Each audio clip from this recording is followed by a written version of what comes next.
अभी उसने एक ही सफा पढ़ा था कि कमरे का दरवाजा खुला और पप्पू अंदर दाखिल हुआ।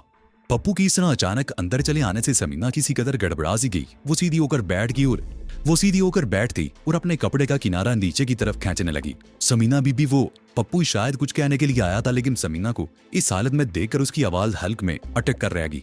क्या बात है? समीना के लहजे में नागवारी थी। अंदर आने से पहले दरवाजे पर दस्तक नहीं दे सकते थे?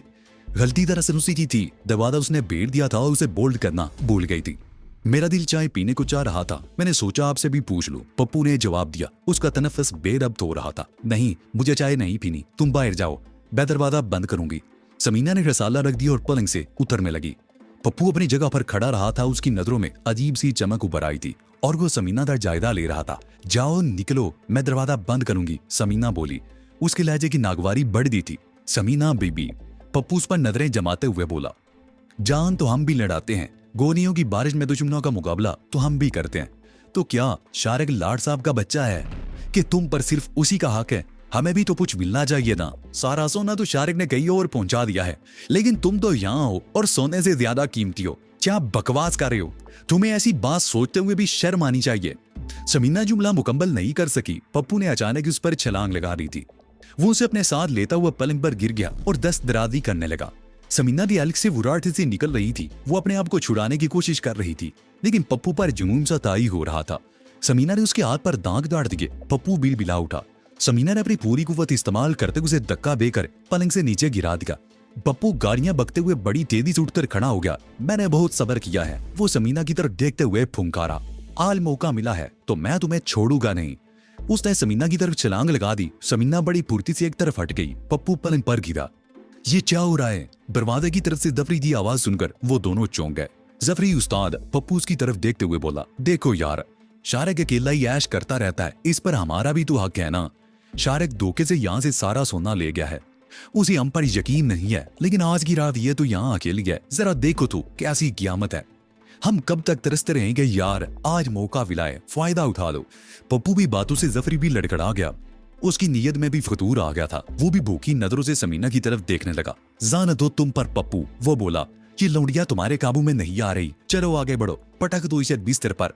नमक हराम, समीना उर्राई, मैं तुम दोनों को जिंदा नहीं छोड़ूंगी। पप्पू ने समीना की तरफ छलांग लगाई। समीना जुगाई देकर पलंग पर गिर गई। वो दूसरी तरफ उतरना चाहती थी, लेकिन पप्पू उसकी टांग से लिपट गया और उसे पीछे की तरफ खींचने लगा।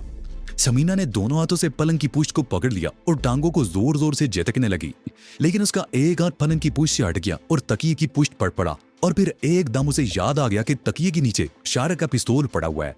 उसने हाथ तकिए के नीचे डालकर पिस्तौल पकड़ दिया। उसी वक्त जफरी भी छलांग लगाकर पलंग पर आ गया और समीना को गिरफ्त में लेने की कोशिश करने लगा। समीना ने पूरी कुव्वत से टांगों को झटका दिया। पप्पू दूर जा गिरा। समीना ने अपने आप को एक और झटका दिया। जफरी की गिरफ्त ढीली हुई तो समीना बड़ी तेजी से सीधी हो गई और ठीक उसी लम्हे जफरी उसे गिरफ्त में लेने के लिए एक बार फिर उस पर झपट पड़ा। समीना ने पिस्तौल वाला हाथ आगे निकालकर गोली चला दी। गोली जफरी के सीने में लगी। उसके जिस्म को एक जोरदार झटका लगा। वो चंद में पटी पटी नजरों से समीना की तरफ देखता रहा। फिर उसके जिस्म को एक और झटका लगा और वो पीछे गिर गया। पप्पू उस वक्त उठकर समीना की तरफ बढ़ रहा था, लेकिन समीना की हाथ में पिस्तौल देख कर रुक गया। उसने गोली लगने के बाद जफरी के जिस्म को झटके लगते हुए देखा था। उसकी आंखें खौफ से फैलती चली गई। उसने गोली लगने से बहुत से लोगों को मरते देखा था, लेकिन किसी के जिस्म को इस तरह झटके नहीं लगे थे। समीना भी जफरी की तरफ देख रही थी। पप्पू ने अचानक ही छलांग लगा दी। समीना गाफिल नहीं थी। उसने बड़ी फुर्ती से अपनी जगह से हटते हुए ट्राइगर दबा दिया। गोली पप्पू की पेशानी पर लगी। वो अपनी ही जोंक में पलंग की पुष्ट से टकरा गया। पप्पू के मुंह से आवाज तक नहीं निकली थी, लेकिन उसकी खोपड़ी के पर खचे उड़ गए थे। गोली अंदर जाकर फट गई थी, जिसने उसका बेजा उड़ा दिया था। खून के कुछ छींटे समीना के जिस्म पर पड़े थे। समीना के चेहरे पर दरिंदगी के तासरात नुमाया थे, लेकिन फिर उसके चेहरे के तासरात बतदरीज नॉर्मल होते चले गए। उसने अपने जिस्म को देखा जहाँ खून के छींटे पड़े थे। उसे करासी महसूस होने लगी। उसने कुर्सी पर पड़ा हुआ तौलिया उठाकर जिस्म से खून साफ किया और कमरे से बाहर आ गई। उसका ख्याल था कि फायरिंग की आवाज अगर कहीं सुन ली गई हो तो वो किसी बड़ी मुसीबत में फंस जाएगी, लेकिन उसका ख्याल गलत निकला। तो इस पिस्तौल की आवाज हैरत अंगेज तौर पर बहुत कम थी। दूसरी फायरिंग कमरे में हुई थी। खिड़कियां बंद थी। आवाज ज्यादा दूर तक नहीं गई होगी। अभी रात का पिस्सा पैर था और लोग गहरी नींद में सो रहे थे। वो चंद मिनट लाउंज में खड़ी रही। फिर उसने रायदारी वाले दरवाजे का ताला खोल दिया। उसे बाहर से भी हैंडल घुमाकर खोला जा सकता था, फिर फोन का रिसीवर उठाकर रदिया वाली कोठी का नंबर डायल करने लगी। ठीक है, उसे चारक को सूरतियाल से आगाह करने के बाद कहा, मैंने बरामदे का दरवाजा अनलॉक कर दिया है, बाहर का गेट फांद कर अंदर आ जाना, मैं बाथरूम जा रही हूँ। उसने रिसीवर रख दिया। अपने कमरे में आकर उसने कुर्सी में पड़े हुए कपड़े उठाए, उस कमरे से निकलकर दूसरे कमरे के बाथरूम में घुस गई। वो तकरीबन 10 मिनट बाद पैंट और शर्ट पहनकर बाथरूम से निकली। कमरे से निकलने से पहले उसने बाहर झांका। रायदारी का दरवाजा बंद था। उसने पिस्तौल हाथ में ले लिया और बाहर आकर बरामदे में कुर्सी पर बैठ दी। उसकी नजरें गेट की तरफ लगी हुई थी। 10 मिनट गुजर गए, शारिक अभी तक नहीं आया था। हालांकि सिर्फ 2 मिनट का रास्ता था। फिर दफादन वो चौंक गई। कोई शख्स गेट पर चढ़ रहा था। पहले उसका सर नजर आया, फिर वो आहिस्ता आहिस्ता ऊपर उठने लगा और चंद ही सेकंड बाद वो दब की हल्की सी आवाज से अंदर कूद गया। समीना ने उस शख्स को चाल से पहचान दिया, वो शारिक था। समीना पिस्तौल हाथ में लिए तारीकी में बैठी रही। शारिक बरामदे में पहुंच गया और फिर दरवाजे की तरफ बढ़ते हुए टीटक कर रुक गया। ओह समीना, तुम यहाँ बैठी हो? उसकी तरफ देखते हुए बोला। बैठो, यहीं बैठ जाओ, समीना ने कहा। शारिक उसके करीबी कुर्सी पर बैठ गया। क्या हुआ था, तफसील से बताओ। मैं शबे हुआ अभी तक लिबास पहनकर अपने कमरे में लेटी थी। इत्तफाक से मैं दरवाजा अंदर से बंद करना भूल गई थी, समीना ने कहा और चंद लम्हों की खामोशी के बाद तफसील से सब कुछ बताने लगी। आखिर में वो कह रही थी, ये हमारी खुशकिस्मती यह है कि मुझे इस हालत में देखकर वो खुलकर सामने आ गए। उन्हें इस बात का अफसोस था कि मुझे सोना कहीं और मुंतकिल कर दिया है। ये कि उन्हें हम हिस्सा नहीं देना चाहते। अगर वो आज ना खुलते तो हमारे खिलाफ अंदर ही अंदर साजिशें करते रहते और किसी भी वक्त हमें धोखे से पुलिस या आजी के हवाले कर देते या सोते में हमें कत्ल करके सारा सोना ले जाते। हो सकता है उन्होंने ऐसा कोई मंसूबा बनाया भी हो, लेकिन उस पर अमल करने का उन्हें मौका ना मिला हो। आज मुझे अकेले पाकर वो दोनों खुल गए। उनका ख्याल था कि वो आसानी से मुझे जेर कर लेंगे, लेकिन वो भूल गए थे कि समीना पर हाथ डालना आसान नहीं। समीना एक से तो जेर हो चुकी है, कोई दूसरा उस पर हाथ नहीं डाल सकता। वो खामोश होकर शारिक की तरफ देखने लगी। और गिलाशी कहाँ है? शारिक ने पूछा। अंदर, मेरे कमरे में, समीना कहते हुए उठ गई। वो दोनों अंदर आ गए। समीना ने रायदारी वाला दरवाजा बोल्ट कर दिया। लाउन में से गुजरते हुए वो समीना के कमरे में आ गए। पप्पू की लाश तो पूरी तरह बेड पर थी। उसके बेजे और खून के लोथड़े बिस्तर और सामने वाली दीवार पर चिपके हुए थे। बिस्तर की चादर और तकिया खून से तर था। जफरी के पैर बेड की पट्टी पर अटके हुए थे, जबकि उसका बाकी दर्द फर्श पर था। बहुत अच्छा किया तुमने, शारिक बोला। अगर मैं होता तो इन्हें इससे भी ज्यादा भयानक सजा देता। लेकिन अब सवाल यह है कि लाशों को कैसे ठिकाने लगाया जाए। इसका भी तरीका है, शमीना बोली। हम अभी और इसी वक्त ये कोठी छोड़ देते हैं। न जाने शाम से मेरे दिल में बार बार ये क्यों ख्याल आ रहा है कि ये कोठी बहुत जल्द पुलिस की नजरों में आ जाएगी। इत्तेफाक है कि आज मैं भी ये कोठी छोड़ देने के बारे में सोच रहा था, शारिक बोला। लेकिन हम ये कोठी ऐसे ही छोड़कर नहीं जाएंगे। हाजी की पेदेरो और कदीर का रिक्शा यहाँ मौजूद है। गैराज में पेट्रोल के कैन भी रखे हुए हैं। हम पेट्रोल छिड़क कर इस कोठी को आग लगा देते हैं। इस तरह सब कुछ जलकर राख हो जाएगा और किसी को हमारे बारे में कोई सुराग भी नहीं मिल सकेगा। ठीक कहते हो, समीना बोली। शुरू हो जाओ, अब हमारे पास ज्यादा वक्त नहीं है। वो दोनों अंदर वाले कमरे से होते हुए गैराज में आ गए। शारिक इधर उधर देखने लगा। गैराज में एक तरफ पेट्रोल से भरे हुए 3 कैन रखे हुए थे। शारिक ने कैन उठाकर खोल दिया और पियरो रिक्शे पर पेट्रोल छिड़कने लगा। कुछ पेट्रोल उसने फर्श और दीवारों पर भी छिड़का था। दूसरा कैन समीना ने उठा लिया। शारिक ने दूसरी आग में तीसरा कैन भी उठा लिया। समीना ने अपने कमरे में आकर पेट्रोल छिड़कना शुरू कर दिया। उसने लाशों पर भी पेट्रोल छिड़क दिया। लाशों पर पेट्रोल छिड़कते हुए उसके दिल में जरा भी ख्याल नहीं आया था। उसने कमरे से बाहर निकलकर बाकी पेट्रोल ड्राइंग रूम के फर्नीचर और लाउंज में छिड़क दिया। शारिक भी मुख्तलिफ कमरों में पेट्रोल छिड़कता हुआ फिर रहा था। दोनों कैन खाली हो गए। शारिक ने तीसरा कैन भी खोल लिया। शमीना ने किचन से माचिस उठा ली। शारिक ने कुछ पेट्रोल रायदारी वाले दरवाजे और बरामदे के फर्श और दीवारों पर छिड़का और कैन को उठाकर बाहर वाले गेट की तरफ चलता गया। पेट्रोल की मोटी सी धार फर्श पर बहती गई। गेट के करीब आकर वो रुक गए। शारिक ने छोटा दरवाजा खोलकर बाहर गली में झांका और फिर समीना को इशारा कर दिया। समीना ने माचिस की तीली जलाकर फर्श पर बहते हुए पेट्रोल पर फेंक दी। पेट्रोल ने फौरन ही आग पकड़ दी और शोरनों की तेज लकीर बरामदे की तरफ बढ़ने लगी। समीना गेट से बाहर आ गई। शारिक ने उसका हाथ पकड़ दिया और वो तेजी से एक तरफ चलने लगे। अब रुक कर ये देखने की जरूरत नहीं थी कि आग बरामदे तक पहुंची थी या नहीं। उन दोनों ने बहुत अच्छी तरह पेट्रोल छिड़का था और उन्हें यकीन था कि चंद सेकंड के अंदर अंदर पूरी कोठी आग की लपेट में आ जाएगी। उनका ख्याल दुरुस्त निकला। तीसरी गली में मुड़कर दोनों ने पीछे देखा। आग के शोले बुलंद होना शुरू हो गए थे। वो तेजी चलने लगे और तकरीबन 10 मिनट बाद जब वो अपनी कोठी में पहुंचे तो वो कोठी गालिबन पूरी तरह आग की लपेट में आ चुकी थी, क्योंकि आसमान की तरफ उठते हुए शोले वहां से भी नजर आ रहे थे। उन लोगों का शोर भी सुनाई दे रहा था। शारिक और समीना ने मुस्कुराकर एक दूसरे की तरफ देखा और बरामदे वाले दरवाजे में दाखिल होकर अपने कमरे में आ गए। आग ने पूरी कोठी को अपनी लपेट में ले लिया था। अगर आग इत्तफाकिया तौर पर लगी होती तो शायद उसे फैलने में देर लगती। और पूरी कोठी को जलने से बचा लिया जाता। लेकिन आग जानबूझकर और पेट्रोल छिड़क कर लगाई गई थी, और पेट्रोल से लगाई जाने वाली आग पर काबू पाना आसान नहीं होता। आनन फानन पूरी कोठी शोलों की लपेट में आ गई। लोग घरों से निकल आए। आसपास की कोठियों के मकीनों को अंदेशा था कि फैलती हुई आग इनकी कोठियों को भी लपेट में ना ले ले। वो लोग अपनी कोठी से अपना कीमती सामान निकाल रहे थे। तकरीबन 15 मिनट बाद पुलिस की एक वैन भी वहां पहुंची।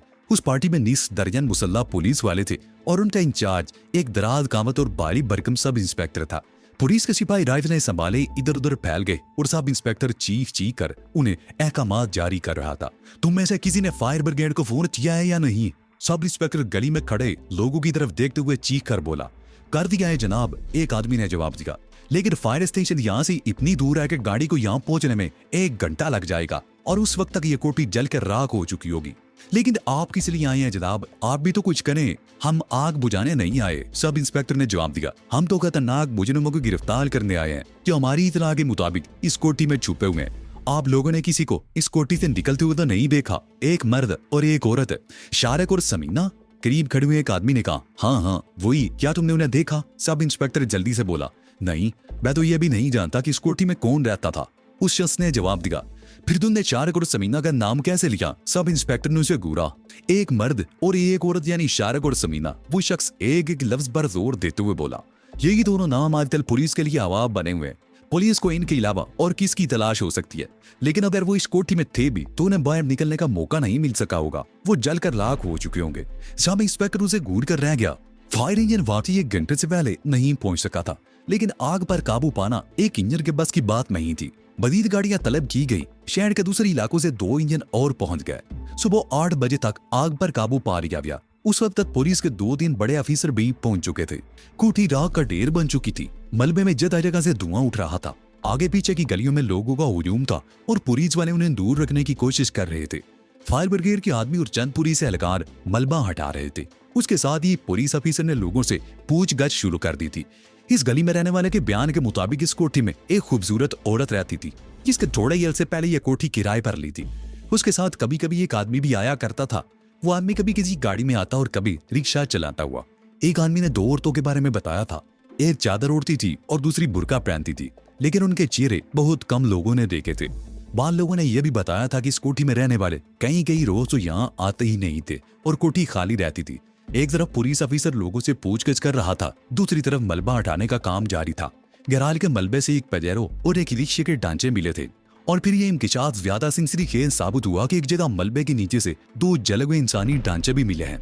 पुलिस अफीसर फौरन वहां पहुंच गए। मलबे को बड़ी एहतियात से पूरी तरह हटाया गया। 2 इंसानी ढांचे थे जिनकी बाद हड्डियां भी जलकर राख हो चुकी थी। उन ढांचों पर गोश्त का तो सवाल ही पैदा नहीं होता था। जली हुई हड्डियों के ढांचों से ये अंदाजा लगाना दुश्वार था कि वो दोनों मर्द थे या उनमें एक औरत और एक मर्द था या दोनों औरतें थी। उन ढांचों को उठाने की कोशिश की गई तो वो बिखर गए। नीमसोख्ता हड्डियों को बड़ी एहतियात से एक चादर में समेटकर पुलिस की गाड़ी में डाल दिया गया। दोपहर के 12 बज गए। लोग अब भी बड़ी तादाद में आसपास की गलियों में मौजूद थे। फायर ब्रिगेड वाले जा चुके थे, अलबत्ता पुलिस वाले एक अफीसर की निगरानी में मलबा हटा रहे थे। इसी तरह उस गली की कोठी में रहने वाला एक आदमी और शख्स पुलिस अफीसर के पास आया। वो गालबन माली था। बैलाजा खद्दर का कुर्ता और धोती बांधी हुई थी।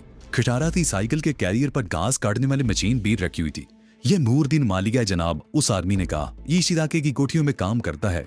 उस औरत को ये कोठी इसी ने किराए पर दिलवाई थी। अच्छा, तो तुम प्रॉपर्टी डीलिंग भी करते हो? सब इंस्पेक्टर ने नूरदीन को घूरा। मैं 15 साल से इस इलाके में काम कर रहा हूँ जनाब, नूरदीन ने जवाब दिया। यहाँ के लोग मुझे अच्छी तरह जानते हैं, मुझ पर एतमाद करते हैं। बाज़ लोग अपनी कोठियां किराए पर उठाने के लिए मुझे कह देते हैं। इस तरह मुझे भी 4 पैसे मिल जाते हैं।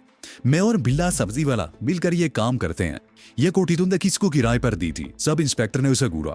एक जवान औरत थी जी, उसने बताया था कि वो एक रिटायर्ड एसपी की बीवी है। नूरदीन ने कहा। एसपी के ओहदे से रिटायर होने वाले शख्स की उम्र 60 साल से कम नहीं हो सकती। उसकी बीवी जवान कैसे हो सकती है? सब इंस्पेक्टर ने उसे घूरा। हो सकती है जी, नूरदीन बोला। बड़े लोग तो 2-2, 3-3 शादियां कर लेते हैं। अच्छा ठीक है, सब इंस्पेक्टर बोला। कोई किरायानामा भी लिखा गया था? आओ जी, नूरदीन ने कहा। बिल्ला सब्जी वाला बड़ा कानूनी आदमी है। वो हर काम कानून के मुताबिक करता है। उसने वकील से किरायानामा टाइप करवाया और मलिक साहब के दर पर बैठकर उस किरायानामे पर दस्तखत हुए थे। मलिक साहब कौन है? सब इंस्पेक्टर ने पूछा। इसी कोठी के मालिक हैं जी, बागबान बुरे में रहते हैं। उन्हें तो अभी इतला भी नहीं मिली कि उनकी कोठी जल गई है, नूरदीन ने कहा। मलिक साहब का कोई टेलीफोन नंबर है? सब इंस्पेक्टर ने पूछा। आओ जी, नूरदीन ने कहते हुए जेब से एक छोटी सी नोटबुक निकाल ली। कसरत इस्तेमाल से यह नोटबुक खासी बोसिंदा हो चुकी थी। इसमें कहीं तो पैसों का हिसाब लिखा हुआ था, कहीं किसी का एड्रेस था और कहीं फोन नंबर लिखे हुए थे। उसने मलिक साहब का फोन नंबर बताया जिसे सब इंस्पेक्टर ने नोट कर लिया। सब इंस्पेक्टर ने 2 कांस्टेबलों को वहीं छोड़ दिया और बाकी पार्टी को लेकर थाने आ गया और एसएचओ को रिपोर्ट देने के बाद फोन का रिसीवर उठाकर मलिक साहब का नंबर डायल करने लगा। कॉल खुद मलिक साहब ने रिसीव की थी। मैं गुलबर्ग थाने से सब इंस्पेक्टर हामिद बात कर रहा हूँ। सब इंस्पेक्टर ने कहा, क्या ये कोठी आपकी है? उसने कोठी का नंबर बताया। जी हाँ, कोठी तो मेरी है। कुछ अर्सा पहले मैंने कोठी एक रिटायर्ड एसपी को किराए पर दी थी, लेकिन क्या बात है, आपकी कोठी को आग लग जाने से राख का ढेर बन चुकी है।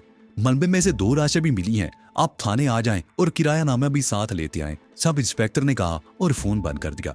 मलिक साहब तकरीबन 1.5 घंटे बाद थाने पहुंच गए। वो 50-55 की उम्र का कदरे बारी मरकम आदमी था। सफेद दाढ़ी जिसमें चंद बाल काले भी थे, माथे पर निशान उनके नमाजी होने की गवाही दे रहा था।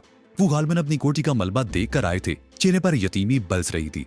मेरी कोठी को आग कैसे लगी? उसने आते ही पूछा। ये तो मालूम नहीं हो सका, सब इंस्पेक्टर ने कहा।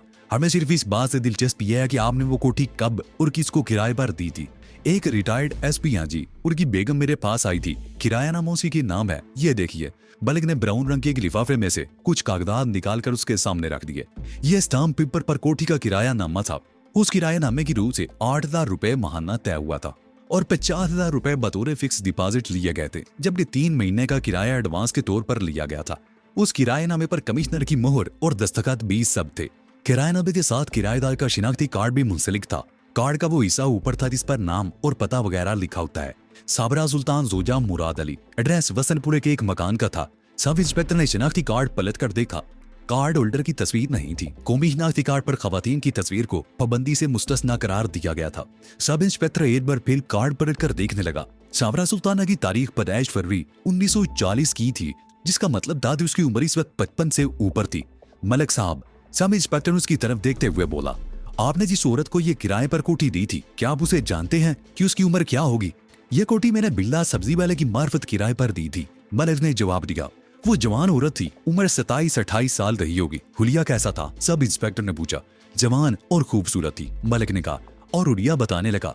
जब सब इंस्पेक्टर ने नोट कर लिया, इस शिनाख्ती कार्ड के मुताबिक आपने जिस औरत को ये कोठी किराए पर दी थी, उसकी उम्र तकरीबन 55 साल है।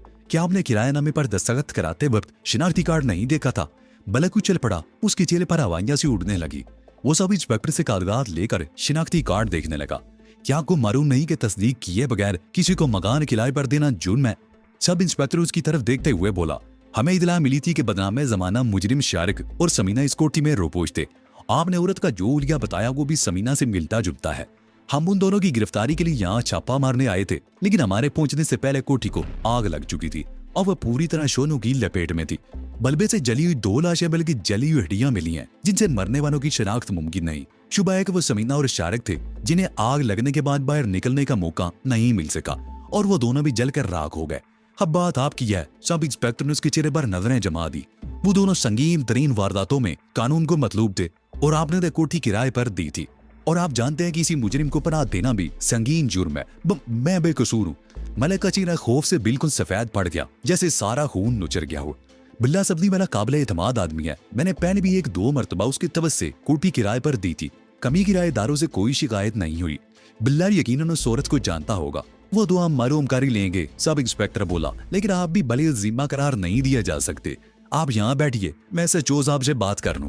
सब इंस्पेक्टर ने पहले कांस्टेबल को बिल्ले सब्जी वाले और नूरदीन माली को बुलाने के लिए भेज दिया और खुद उठकर एसएचओ के कमरे में आ गया और उसे कागजात दिखाते हुए बोला, माली ने और मलिक साहब ने जो लिया बताया है उससे तो ये साबित होता है कि वो कोठी समीना ने किराए पर ली थी।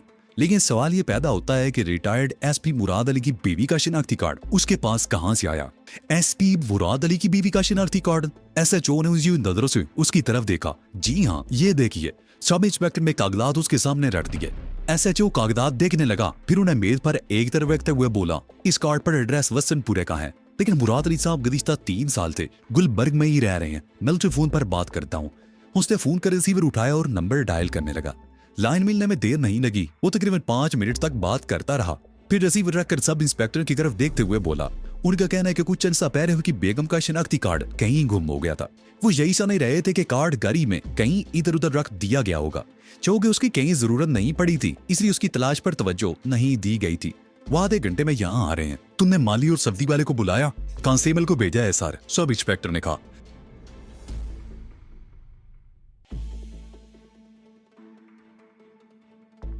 तो ये थी आज की स्टोरी। आपको ये वीडियो कैसी लगी कमेंट में बताएं और हमारा चैनल सब्सक्राइब कर दे, साथ ही बेल आइकन भी दबा दें।